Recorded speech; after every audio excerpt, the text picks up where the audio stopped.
Main treatment appendicitis లో surgery.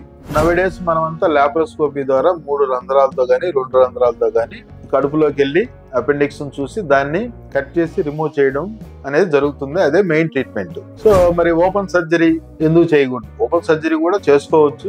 కాకపోతే comparative గా ఓపెన్ సర్జరీలో వూండ్ ఇన్ఫెక్షన్ రేటు, కట్ చేసిన దగ్గర హెర్నియా వచ్చే అవకాశం, రికవరీ టైం ఎక్కువ ఉంటుంది. సో డెఫినెట్ గా కంపారిటివ్ గా లాప్రోస్కోపీ అడ్వాంటేజెస్ ఉన్నాయి. ఇది సింపుల్ ప్రొసీజర్ కాబట్టి laparoscopy is a preferable surgery.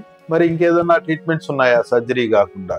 మనకి మెడికల్ ట్రీట్మెంట్ అంటే యాంటీబయాటిక్స్, తర్వాత పేషెంట్ కి రెస్ట్ ఇచ్చి సెలైన్ మీద పెట్టి యాంటీబయాటిక్స్, పెయిన్ కిల్లర్స్ ఇవ్వడం, ఇదంతా రిస్క్ తో కూడుకున్న ట్రీట్మెంట్. ఎందుకంటే ఏ పేషెంట్ లో కాంప్లికేషన్ వస్తుందో, ఏ పేషెంట్ లో తగ్గుతుందో మనకి తెలియదు. రిస్క్ తీసుకొని మనం ఈ ట్రీట్మెంట్ చేయాల్సి వస్తుంది. కొంతమందిలో తగ్గొచ్చు, తగ్గినా మళ్ళీ రికరెన్స్ రావచ్చు, లేదంటే కాంప్లికేషన్స్ రావచ్చు. అందువల్ల అపెండిసైటిస్ కి మనకి ఎవిడెన్స్ బేస్డ్ ట్రీట్మెంట్ వచ్చి ఓన్లీ అంటే మనకి ఆధారాలతో కూడుకున్న ఫస్ట్ సైజ్ ట్రీట్మెంట్ మనకి ఆపరేషన్ మాత్రమే.